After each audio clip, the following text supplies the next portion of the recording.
আজ আমাদের বাড়িতে আমার হাজব্যান্ড নিয়ে এসছে ডুমুর। তো আজকে আমাদের রেসিপি হচ্ছে ডুমুরের তরকারি। চলো বন্ধুরা শেয়ার করি তোমাদের সাথে ডুমুরের রেসিপিটা।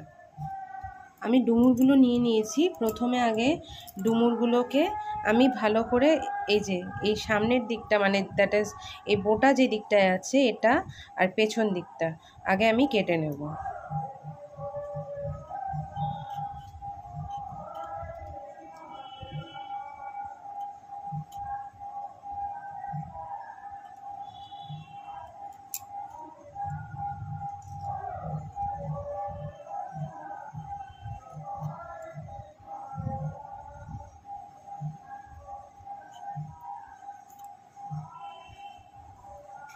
এবার এইটুকুটা আমি কি করব, এই যে সাইডে যে চোকলাটা আছে আমি পিলারের সাহায্যে এটা ছাড়িয়ে নেব।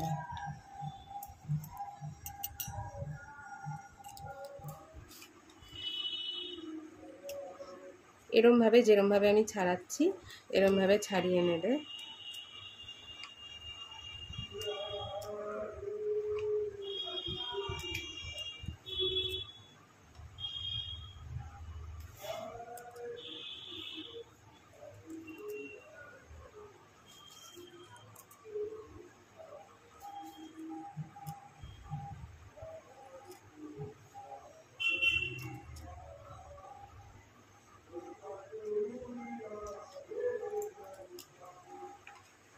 দেখো আমার পুরোটাই কিন্তু ছাড়ানো হয়ে গেছে। এবার আমি যেটা করব সেটা হচ্ছে আমি এটা মাঝখান থেকে কেটে নেব।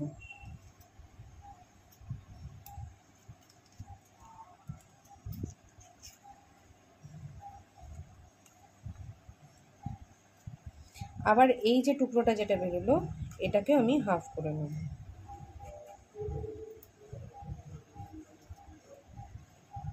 এবার এটাকে আমি ডাইরেক্ট এই যে এরকমভাবে ডাইরেক্ট আমি এটা জলের মধ্যে দিয়ে দেবো। আমি কিছুটা কেটে রেখেছি, আরও কাটছি। এই যে বাকি যেটুকু পড়েছিল সেটাও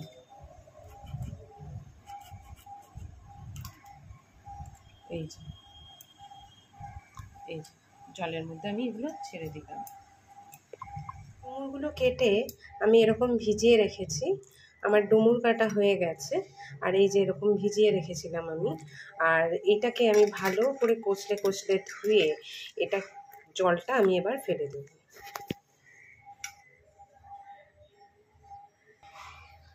এবার আমি জল পাল্টে নিয়ে এসেছি। জলটা পাল্টানোর পরে আমি এই জলের মধ্যে দিয়ে দেবো একটুখানি নুন,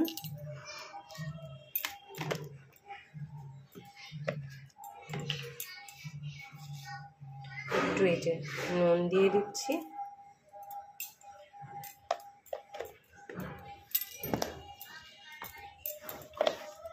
আর তার সাথে দিয়ে দেবো একটু হলুদ গুঁড়ো।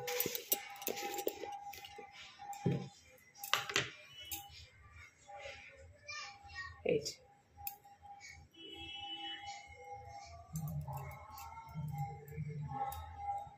আমি জলটা পাল্টে নিয়েছি। জলটা প্রথমে যে জলটায় আমি চুবিয়ে রেখেছিলাম, ডুমুরের একটা আলাদা কষ ওঠে। সেই কষটা আমি যে জলটা আমি মানে ভিজিয়ে রেখেছিলাম সেই জলটায় প্রচুর মানে লাল হয়েছিল, দ্যাট ইজ কষটা বেরিয়েছিল। সেই জলটা আমি ফেলে দিলাম। ফেলে দিয়ে আমি আবার এই হলুদ নুন দিয়ে আমি এই যে আবার আমি কিন্তু 15 মিনিটের জন্য রেস্টে রাখছি, যাতে কোনো রকম কোনো কষ না থাকে। আর তাহলে তরকারিটার রঙটাও খুব সুন্দর হয়। কেননা কষটা যখনই উঠবে ওটা মানে বাজে লাগবে, খেতেও বাজে লাগবে। ঠিক আছে, এই যে আমি এটাকে ভিজিয়ে আরও 15 মিনিট রেস্টে রাখবো। মিনিট হয়ে গেছে, এটা মানে ভিজিয়ে রেখেছিলাম যে 15 মিনিট হয়ে গেছে। এখন দেখো এটা কি সুন্দর আমার, এগুলো কিন্তু দেখো জলটা কি সুন্দর হলুদ রয়েছে, আর এগুলো কিন্তু লালচে ভাব আসেনি, কি সুন্দর রয়েছে দেখো।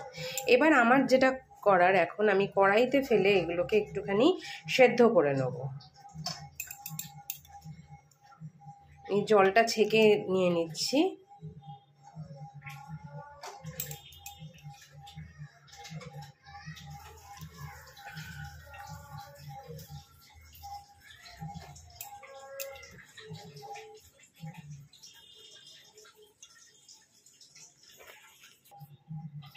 এবার আমার সমস্তটা দেওয়া হয়ে গেছে, তার মধ্যে আমি কিন্তু জল দিয়ে দিয়েছি। জলে হালকা একটুখানি নুন দিয়ে দিলাম আর একটু হলুদ গুঁড়ো, ঠিক আছে। এইটুকুটা দিয়ে আমি কিন্তু এটা একটুখানি ফুটিয়ে নেব, দ্যাট ইজ একটু হালকা সেদ্ধ করে নেব। চলো এটা সেদ্ধ করে আবার আমি ফিরে আসছি। বন্ধুরা, আমার এটা আমি তো তোমাদেরকে বললাম সেদ্ধ বসিয়েছি, তো এটা একটুখানি ফুটে উঠুক। এটা ফুটে ওঠার মধ্যে আমি যেটা করব, এই আমি নিয়ে নিয়েছি আদা, এখানে নিয়ে নিয়েছি আমি কাঁচা লঙ্কা, এখানে নিয়েছি আমি টমেটো। তো এই তিনটের আমি কিন্তু পেস্ট তৈরি করে নেব। চলো পেস্ট তৈরি করে ফিরে আসি। এই যে পেস্টটাও আমার করা হয়ে গেছে। এবার আমি কিন্তু মূল রান্নার পর্বে চলে যাব। যাওয়ার আগে একটা জিনিস দেখিয়ে দিই। এখানে দেখো আমার এটা কিন্তু সেদ্ধ হয়ে গেছে এবং আমি জলটাও ছেঁকে নিয়ে এসেছি। এবার আমি এটাকে বাটিতে নামিয়ে মূল রান্নার পর্বে চলে যাব। আমি কড়াই ধুয়ে নিয়ে চলে এসেছি। এবার এই কড়াই শুকিয়ে গেলে আমি তেল দিয়ে দেব। এই ফাঁকে আমি রেডি করে নিয়েছি ফোড়ন দেওয়ার জিনিস। নিয়ে নিয়েছি জিরে, শুকনো লঙ্কা আর এখানে নিয়ে নিয়েছি তেজপাতা। এবার আমার কড়াই কিন্তু শুকিয়ে গেছে, জল আর নেই একটু। এবার আমি এতে দিয়ে দেবো তেল দিয়ে দিয়েছি বন্ধুরা।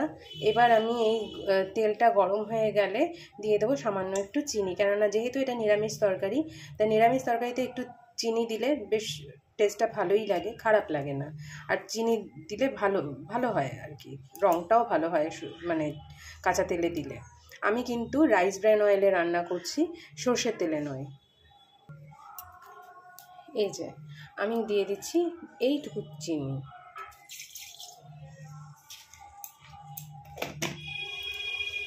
এবার আমি দিয়ে দেবো এতে দুটো শুকনো লঙ্কা,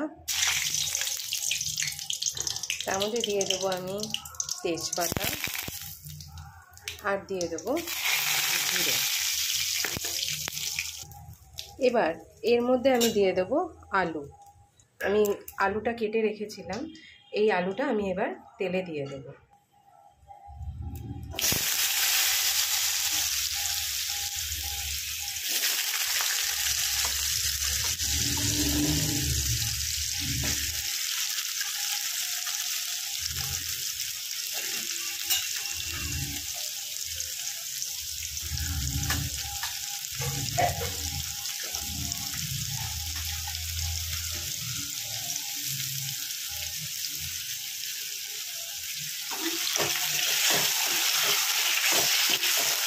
এবার হালকা হালকা করে একটু নেড়ে নেব।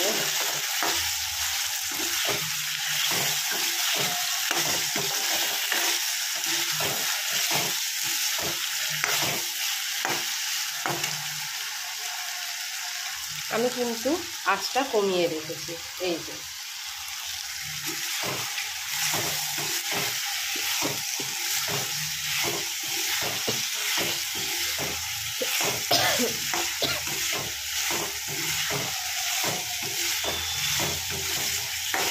আমি এবার দিয়ে দিলাম এর মধ্যে ডুমুরটা, যেটা আমি সেদ্ধ করে রেখেছিলাম।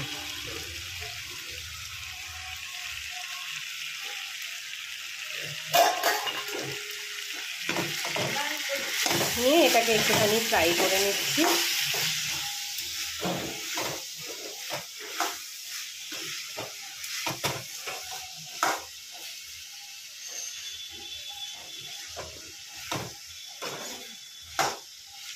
আমি হালকা একটু আঁচটা বাড়িয়ে দিচ্ছি। এবার এটা হতে হতে আমি এখানে পেস্ট করে রাখা, এই যে আমি পেস্ট করে রেখেছিলাম, এই পেস্টটা আমি কিন্তু দিয়ে দেবো এর মধ্যে।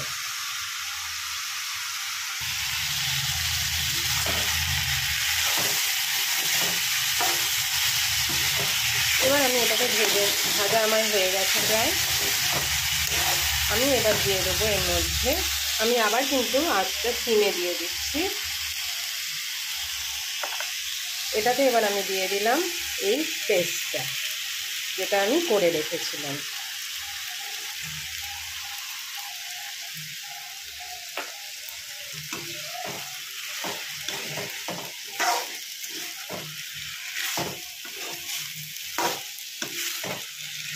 ভালো করে এটাকে মিশিয়ে নিচ্ছি।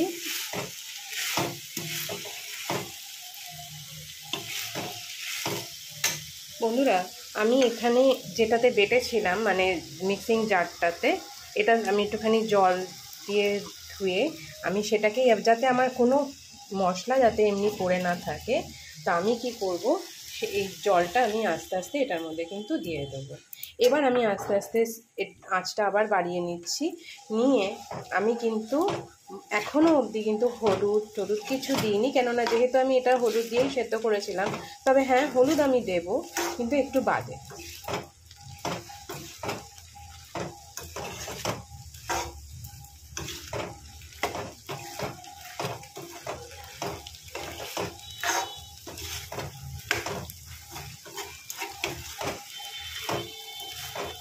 আমার মশলাটা কিন্তু দেখো পুরো তরকারির সাথে খুব সুন্দরভাবে মিশে গেছে।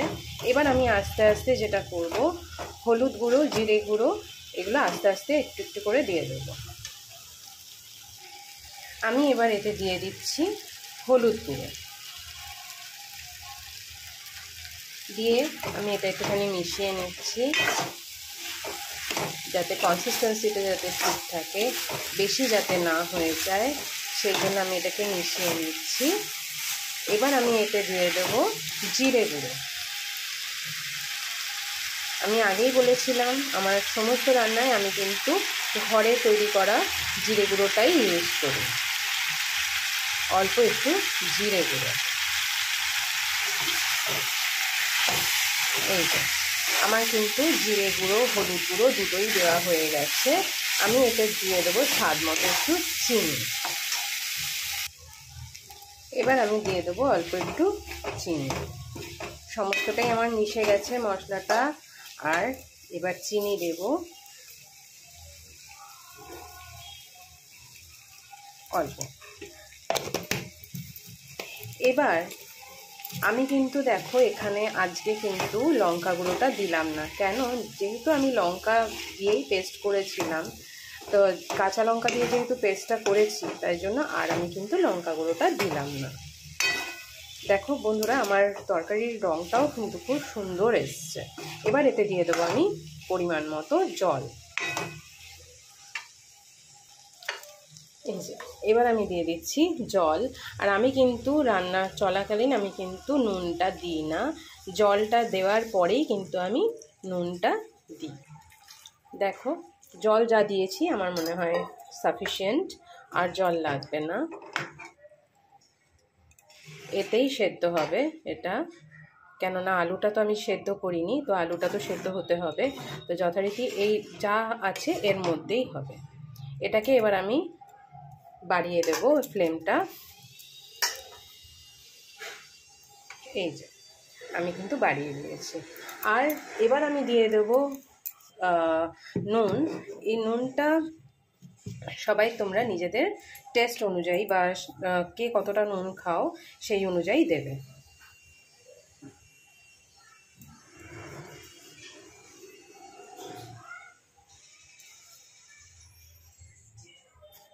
আর যারা ঝাল খাও না তারা কিন্তু লঙ্কাটাকে স্কিপ করতে পারো। এই আমার তরকারি মোটামুটি প্রায় রেডি। এটা ফুটে উঠলে নামাবার আগে আমি দিয়ে দেবো একটু গরম মশলা গুঁড়ো, দিয়ে নামিয়ে দেবো। বন্ধুরা, আমার ডুমুরের ডালনা কিন্তু রেডি হয়ে গেছে। ডুমুরের তরকারি বা ডালনা তোমরা যাই বলো, আমার কিন্তু এটা রেডি হয়ে গেছে। এবার দেখো এটা শুকিয়েও এসছে। আমি এবার যেটা করব সেটা হচ্ছে, এখানে আমি একটুখানি গরম মশলা ওপর দিয়ে ছড়িয়ে দেবো।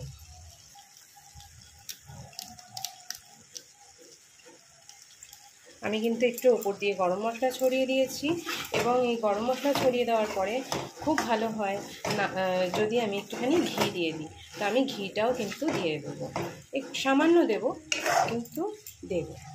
দেখো আমার কিন্তু আলুও সেদ্ধ হয়ে গেছে, এই যে দেখতে পাচ্ছ,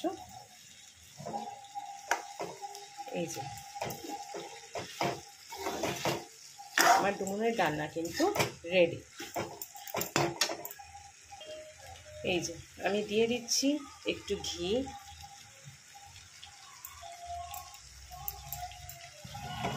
এবার এটাকে আমি আরেকবার একটুখানি টস করে নিচ্ছি, নেওয়ার পরে এবার আমার কিন্তু তরকারিটা পুরোপুরি রেডি সার্ভ করার জন্য।